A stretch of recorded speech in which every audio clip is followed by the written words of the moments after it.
اعوذ باللہ من الشیطان الرجیم بسم اللہ الرحمن الرحیم الحمد للہ رب العالمین الرحمن الرحیم مالک یوم الدین ایاک نعبد و ایاک نستعین اہدنا الصراط المستقیم صراط الذين أنعمت عليهم غير المغضوب عليهم ولا الضالين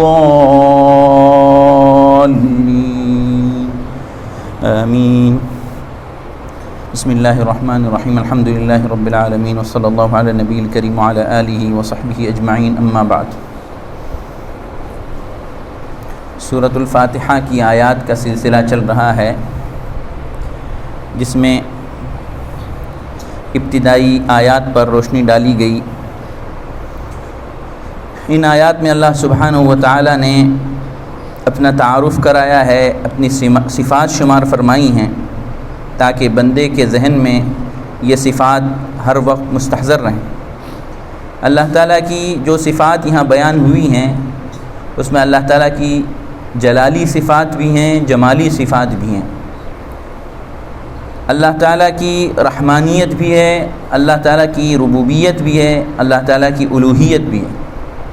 اس سے پہلے ہم نے رب العالمین کے بارے میں جانا اور رحمان اور رحیم کے بارے میں جانا کہ کس طرح اللہ تعالیٰ رب ہے پوری کائنات کا اور کس طرح وہ پوری کائنات کی ضرورت کو پورا کر رہا ہے اور کس طرح اس کی رحمت فراواں ہے اور اس کا کرم دائمی ہے۔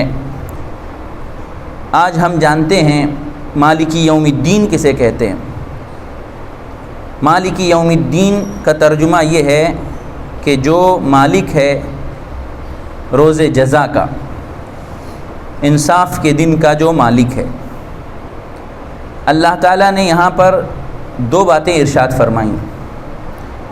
ایک تو اللہ تعالیٰ مالک ہے اور دوسرے انصاف کے دن کا۔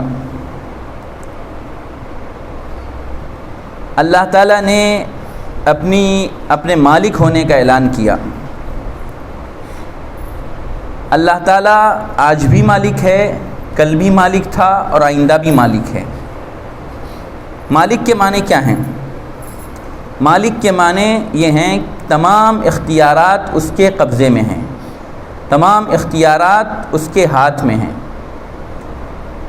ہر ایک چیز پر وہ مکمل اختیار رکھتا ہے۔ جو ایسا ہے وہ مالک ہو سکتا ہے۔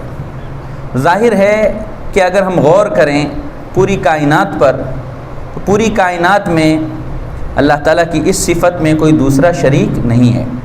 یوں بھی اللہ کی صفات میں کوئی دوسرا شریک نہیں ہے، تو مالک ہونے میں بھی کوئی دوسرا شریک نہیں ہے۔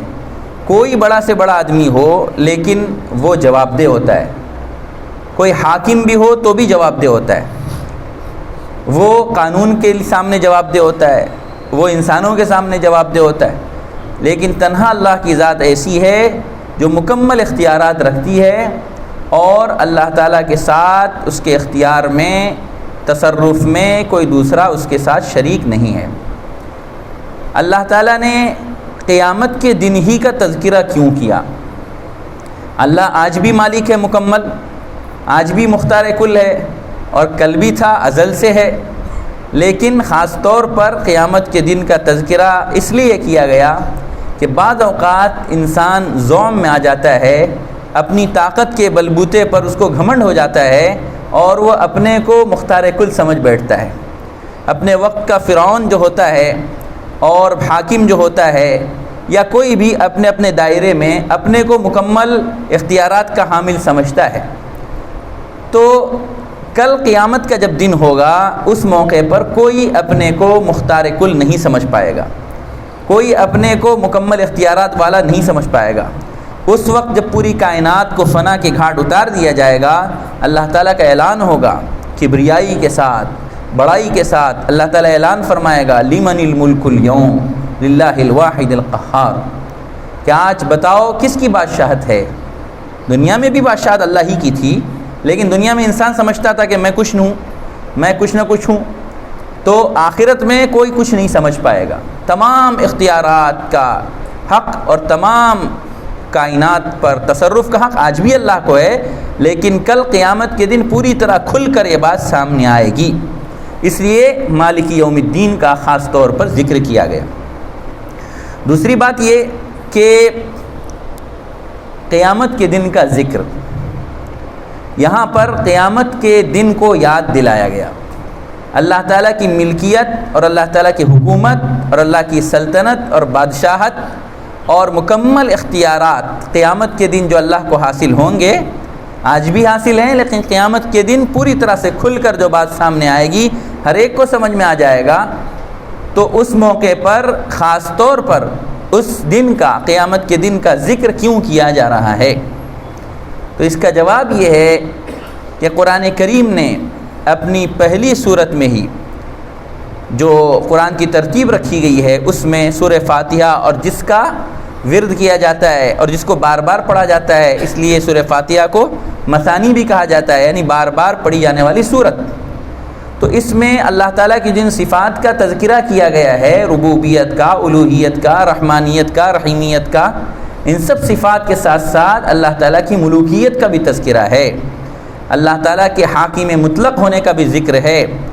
اور یہ اسی لیے ہے کہ انسان کے ذہن میں ہر وقت یہ احساس رہے کہ مجھے کل اللہ کے سامنے حاضر ہونا ہے اور مجھے اپنے کیے کا جواب دینا ہے۔ انسان کے سامنے جب آخرت کا تصور ہوتا ہے تو اس کی زندگی کا قبلہ درست ہو جاتا ہے۔ قرآن کریم نے، آپ دیکھیں گے، قرآن کا مطالعہ کریں گے اور اس کو پڑھیں گے تو آپ کو اندازہ ہوگا کہ ہر موقع پر قرآن نے آخرت کا ذکر کیا۔ اگر ہم تلاش کریں ہر 2-4 آیات کے بعد ہر صفحے میں کم از کم آپ دیکھ لیجئے آخرت کا ذکر۔ اتنی بار آخرت کا ذکر کسی اور کتاب میں آپ کو نہیں ملے گا۔ جو کتابیں آج مذہبی آسمانی کتابیں کہلاتی ہیں، ان کتابوں میں خال خال تذکرہ ہوتا ہے، بہت کم تذکرہ سننے کو ملتا ہے آخرت کا۔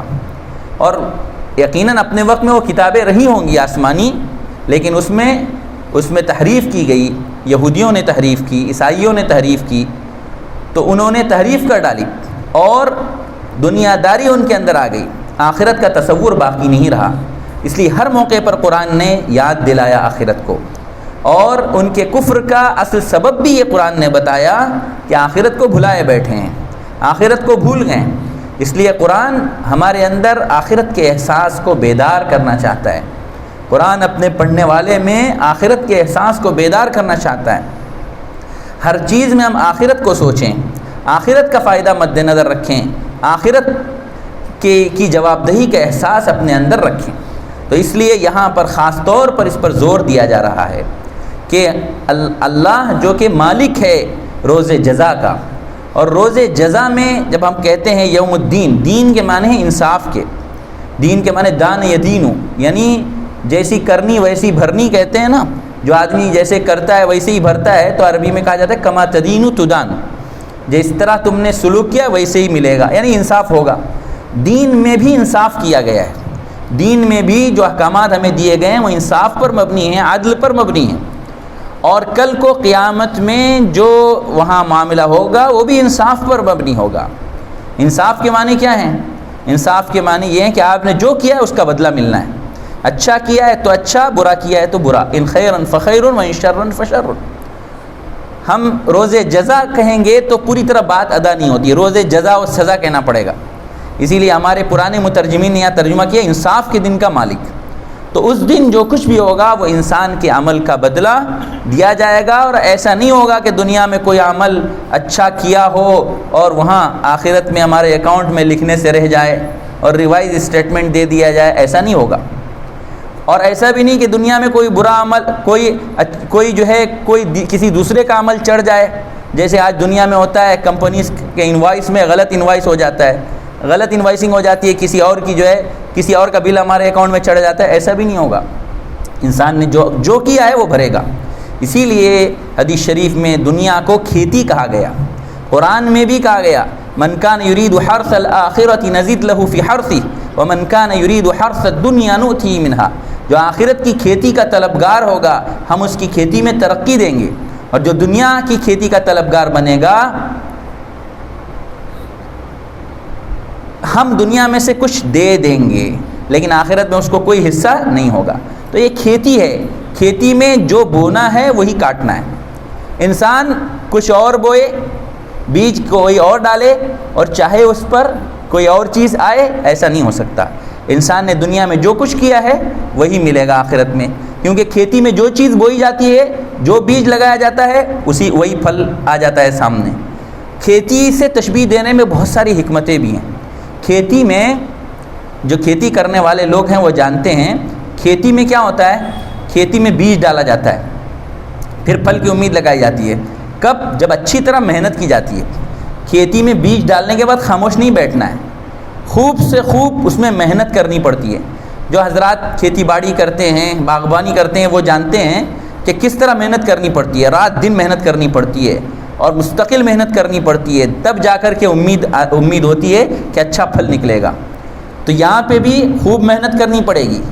بار بار کہا گیا، کہیں بھی ایمان کا تذکرہ ہوا قرآن مجید میں تو اس کے ساتھ میں نیک عمل کا ضرور تذکرہ ہے، اچھے عمل کا ضرور کیا ہے، تذکرہ ہے۔ اچھے سے اچھا یہ بھی ہے قرآن میں کہ صرف اچھا ہی نہیں، اچھے سے اچھا، آنے والا اور اچھا، پھر اس کے بعد آنے والا اور اچھا۔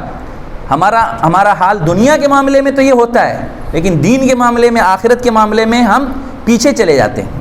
دنیا کے معاملے میں آج یہ چیز ہمیں حاصل ہے، کل اور اچھی، پرسوں اور اچھی، لیکن آخرت کے معاملے میں ہم ریورس ہو جاتے ہیں، پیچھے چلے جاتے ہیں۔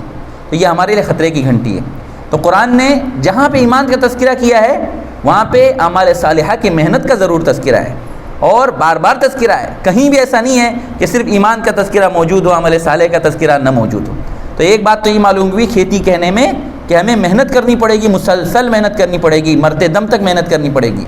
اور دوسری بات، کھیتی کرنے والے جانتے ہیں کھیتی میں زمین کے نیچے کیا چیز ڈالی جاتی ہے، کھاد ڈالی جاتی ہے، کھاد ڈالی جاتی ہے، گوبر ڈالا جاتا ہے۔ جتنی اچھی کھاد پڑے گی اتنی اچھی کھیتی اگے گی۔ تو یہاں پہ بھی ہمیں آخرت کے معاملے میں بھی کھاد ڈالنی پڑے گی، خواہشات کی کھاد۔ ہماری خواہشات کو جلانا پڑے گا، پیروں سے رگڑنا پڑے گا، اللہ کے حکم کو ترجیح دینا پڑے گا۔ خواہشات کی جس قدر خواہشات کی کھاد ڈالی جائے گی اسی قدر کھیتی اگے گی، برگوبار لائے گی، بہار آئے گی۔ تو دین کے معاملے میں، آخرت کے معاملے میں ہمیں اس پر توجہ ہونی چاہیے کہ یہ کھیتی ہے، دنیا کھیتی ہے، اور اس کھیتی میں ہم جو بوئیں گے وہ کاٹیں گے، اس لیے ہمیں خوب محنت کرنی ہے یہاں بونے کے لیے۔ اور جو قرآن میں بار بار تذکرہ کیا گیا آخرت کا، اور بار بار جو ہے ہمیں یاد دلایا گیا کہ کل اللہ کے حضور ہمیں حاضر ہونا ہے، اپنے کیے کا جواب دینا ہے، حساب دینا ہے، تو یہ اسی لیے کہ اس تصور سے ہماری زندگی درست ہو جاتی ہے۔ ایک آخرت کا تصور اگر جس کی زندگی میں نہیں ہے، وہ دنیا ہی کو سب کچھ سمجھ بیٹھے، اپنا مطمع نظر دنیا کو بنا لے، تو اس زندگی میں کوئی مزہ نہیں ہے۔ وہ زندگی بس سمجھ لیجیے خواہشات کی بندگی ہے، اللہ کی بندگی نہیں ہے۔ وہ زندگی ایسی ہے جیسے جو کھیتی میں جو جوتنے والا بیل ہوتا ہے، وہ بس گھوم رہا ہے، پھر رہا ہے، اور بس اس کی وہ جو ہے اسی کولو کا بیل جس کو کہتے ہیں، وہ گھوم رہا ہے، بس اس کی اور کوئی جو ہے تمنا نہیں ہوتی، بس وہ زندگی گزار رہا ہے اسی کے بیچ میں۔ تو ایسے ہی انسان کا بھی حال ہو جاتا ہے کہ انسان صرف کھا رہا ہے، پی رہا ہے، کھا رہا ہے جینے کے لیے، جی رہا ہے کھانے کے لیے، اس کے علاوہ اور کچھ نہیں۔ ایک بالش پیٹ سے اوپر کبھی نہیں اٹھتا۔ عالم بے قرار ہے، آخرت کی وسیع دنیا ہے، آخرت کا وسیع عالم ہے، اس کے بارے میں انسان کبھی سوچتا نہیں۔ اسی لیے دیکھیے صحابہ کرام کی تربیت رسول اللہ صلی اللہ علیہ وسلم نے کی، اور قرآن کریم کے ذریعے سے ان کی تربیت ہوئی۔ بار بار جب انہوں نے اس تصور کو اپنے ذہنوں میں، اپنے کانوں سے سنا اور ذہنوں میں بٹھا لیا، تو دیکھ لیجئے کیسے کیسے فیصلے کرنے کے لیے وہ آمادہ ہو گئے، اپنی جان قربان کرنے کے لیے آمادہ ہو گئے۔ اور پتہ ہے انہیں کہ مجھے کیا سزا ملے گی، میں جا کر اگر میرے گناہ کا اقرار کروں گا تو میرے اوپر کیا حد لاگو ہوگی، کیا سزا مجھے ملے گی، سب پتہ ہے، اور جا رہے ہیں اور اقرار کر رہے ہیں، اعلان کر رہے ہیں اللہ کے رسول صلی اللہ علیہ وسلم کے سامنے، اور بار بار مواقع ملتے ہیں، پھر بھی وہ اس بات پر جو ہے مصر ہوتے ہیں کہ ہمیں جو سزا ملنی ہے ہماری اس گناہ کی، ہمیں دنیا میں مل جائے تاکہ آخرت کی سزا سے میں بچ جاؤں۔ یہ کیا چیز ہے آخر؟ کوئی سوچ نہیں سکتا، کوئی تاریخ میں اس کی مثال پیش نہیں کر سکتا۔ یہ دراصل آخرت کا ایمان ہے جو دلوں میں پیوست ہو گیا، اب دلوں میں جب پیوست ہو گیا تو سب کچھ کر گزرنے کے لیے آمادہ ہو گئے۔ اللہ کے رسول صلی اللہ علیہ وسلم نے ان کی تربیت ایسے کی۔ تو بہرحال آخرت، یہ آخرت کا جو عالم ہے، اور آخرت قیامت آنی ہے، ہر حال میں آنی ہے۔ آج دنیا کی عقلیں بھی اس بات کو تسلیم کرتی ہیں کہ جس طرح دنیا وجود میں آئی تھی، دنیا اس بات کے قائل ہے، دنیا کے بڑے بڑے دانشور، سائنسدان سب اس بات کے قائل ہیں کہ دنیا وجود میں آئی ہے، اور جو چیز وجود میں آئی ہے اس کو فنا ہے، اس بات کے بھی وہ قائل ہیں، اور وقتاً فوقتاً پیشن گوئیاں کرتے رہتے ہیں، اتنے سال میں قیامت آ جائے گی۔ قیامت نہیں کہتے وہ، دنیا فنا ہو جائے گی، اسی کو مذہب کی زبان میں قیامت کہا گیا کہ ایسا ہوگا کہ زمین کی جو گریویٹی ہے وہ ختم ہو جائے گی، کشش ہے، جو ثقل ہے وہ ختم ہو جائے گا، اور سیارے سے ٹکرا جائیں گے۔ قرآن نے اسی کو کہہ دیا، فَإِذَا بَرِقَ الْبَصَرُ وَخَسَفَ الْقَمَرُ وَجُمِعَ الشَّمْسُ وَالْقَمَرُ يَقُولُ الْإِنسَانُ يَوْمَئِذٍ أَيْنَ الْمَفَرُّ، سورج اور چاند جمع کر دیے جائیں گے، ملا دیے جائیں گے، ختم قصہ۔ تو قرآن تو پہلے ہی سے کہہ رہا ہے۔ تو یہ بات آج دنیا بھی تسلیم کرتی ہے، اور اس بات کو ماننے پر مجبور ہے کہ جس طرح دنیا وجود میں آئی ہے، اسی طرح دنیا کو فنا ہونا ہے، ختم ہونا ہے۔ پوری کائنات کا نظام یہ بتلا رہا ہے، سورج اور چاند کا طلوع و غروب یہ بتلا رہا ہے، رات اور دن کی آمد و رفت یہ بتلا رہی ہے کہ اس دنیا کو فنا ہے۔ فنا ہونے کے بعد کہاں جائیں گے؟ فنا ہونے کے بعد قرآن کہتا ہے کہ اللہ کے حضور ہماری حاضری ہے۔ یہ بات بھی ہمیں تسلیم کرنی پڑے گی، آج نہیں تو کل یہ بات تسلیم کرنی پڑے گی کہ دنیا سے جب انسان رخصت ہوتا ہے، حدیث شریف میں فرمایا گیا ہے، اور یہ بات بھی ایک حد تک سائنس نے تسلیم کر لی ہے کہ انسان جب دنیا سے رخصت ہوتا ہے تو اس کے جسم کی جو ہڈیاں ہیں اس کو چاہے مٹی میں دفنایا جائے، چاہے آگ میں جلایا جائے جیسے دوسرے لوگ کرتے ہیں، چاہے اور کوئی طریقہ ہو، لیکن انسان مکمل فنا نہیں ہوتا، ایک ہڈی اس کی باقی رہتی ہے۔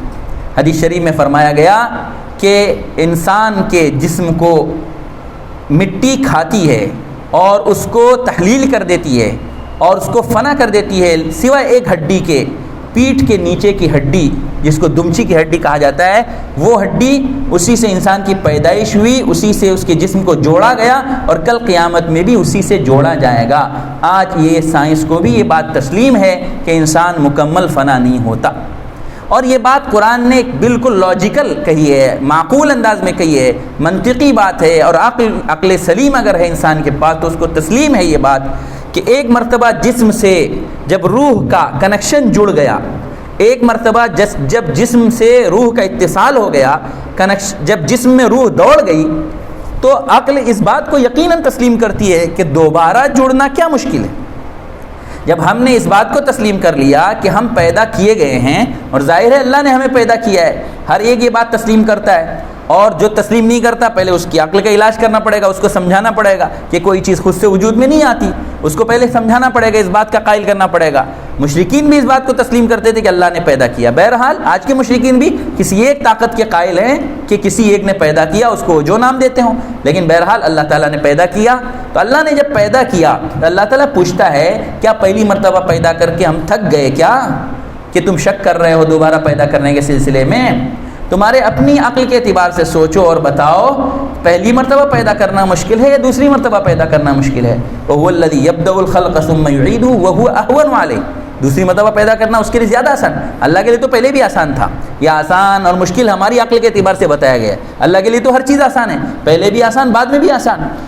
آسان اور مشکل ہونا ہماری اپنی عقل کے اعتبار سے، تو اللہ تعالیٰ فرماتا ہے کہ پہلی مرتبہ پیدا بھی وہی کرتا ہے اور دوسری مرتبہ بھی وہی کرے گا، اور یہ تو بدرجہ اولا ہے، بدرجہ اولا یہ آسان ہے۔ تو انسان اگر سچی ٹھنڈے دل سے غور کر لے تو یہ آخرت کا عقیدہ وہ تسلیم کرنے پر مجبور ہوگا، آخرت کا عقیدہ وہ تسلیم اسے کرنا پڑے گا، کیونکہ ایک مرتبہ جب جسم سے روح مل گئی، دوسری مرتبہ اس کے اندر روح کا دوڑنا کوئی مشکل نہیں۔ اور ایک بات اور ہے، آخرت کا عقیدہ تسلیم کرنا ہے اس لیے کیونکہ اس کے بغیر کوئی چارہ نہیں۔ یا تو ہمیں یہ ماننا پڑے گا کہ دنیا میں خیر اور شر کا کوئی وجود نہیں، اچھائیاں برائیاں کوئی چیز نہیں، انسان درندہ ہے، کوئی اچھائی برائی نام کی کوئی چیز ہی نہیں، اچھائی برائی نام کی کوئی چیز ہی نہیں۔ اگر اچھائی اور برائی نام کی کوئی چیز ہے، انسان اس بات کو تسلیم کرتا ہے، تو بعض اوقات ہم دیکھتے ہیں کہ دنیا میں کوئی شخص برا کرتا ہے تو اس کو اس کا بدلہ اس دنیا میں نہیں ملتا۔ بعض اوقات کسی نے کسی کو قتل کیا، تو ظاہر ہے اس کے بدلے میں اس کو نہیں مارا گیا، پتہ ہی نہیں چلا کس نے قتل کیا، نہیں معلوم۔ ایک مثال ہم دے رہے ہیں، تو کیا مطلب نکلا؟ مطلب یہ ہوا کہ انصاف نہیں ملا، اسے مقتول کو انصاف نہیں ملا، تو پھر اس کا مطلب اس کو قتل کرنا درست ہوا؟ اگر آپ آخرت کے عقیدے کو تسلیم نہیں کرتے تو اس کو مارنا درست ہوا، خیر اور شر کا کوئی وجود ہی نہیں۔ تو لامحالہ ہمیں ماننا پڑے گا کہ انصاف اس آدمی کو ملنا ہے، قتل کرنا کسی کو برا ہے، تو جب قتل کرنا کسی کو برا ہے اور اس نے کیا ہے تو پھر اس کو سزا کیا ملے گی اور کب ملے گی؟ سزا ملنی ہے اور ملے گی آخرت کے دن۔ اسی طرح ہر برائی کا بعض اوقات انسان کو دنیا میں بدلہ نہیں مل پاتا، بعض اوقات مل جاتا ہے، بعض اوقات نہیں ملتا، تو ایک نہ ایک دن ماننا پڑے گا، ہمیں تسلیم کرنا پڑے گا کہ ایک نہ ایک دن اسے انصاف ملنا چاہیے، اسے بدلہ ملنا چاہیے، جس کے ساتھ برا ہوا ہے اس کو انصاف ملنا چاہیے، اور جس نے برا کیا ہے اس کو سزا ملنی چاہیے، یہ ہمیں ماننا پڑے گا۔ یا پھر ہم تسلیم کر لیں کہ ان سب چیزوں کا کوئی وجود ہی نہیں، خیر شر اچھائی برائی کوئی چیز ہی نہیں۔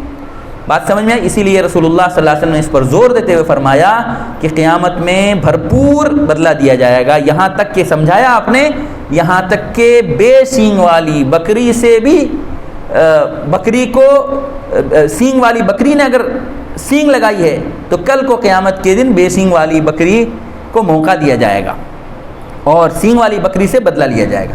تو یہ مثال اللہ کے رسول صلی اللہ علیہ وسلم نے اسی لیے دی تاکہ ہمارے ذہن میں اچھی طرح آخرت کا عقیدہ پیوست ہو جائے، اور اسی لیے یہاں پہلی جو سورہ فاتحہ ہے، جو تمہید ہے، اس میں بھی اس عقید آخرت کو ذہنوں میں بٹھایا جا رہا ہے کہ ہمارے ذہن میں یہ عقیدہ اور یہ آخرت کا تصور برقرار رہے۔ اللہ تعالیٰ انصاف کریں گے، کل کو قیامت میں ہماری حاضری ہوگی اور اس دن ہمیں اپنے کیے کا حساب دینا ہوگا۔ دنیا دار العمل ہے، آخرت دار الجزا ہے۔ اللہ تعالیٰ ہمیں آخرت کی تیاری کی توفیق عطا فرمائے۔ وآخر دعوانا الحمدللہ۔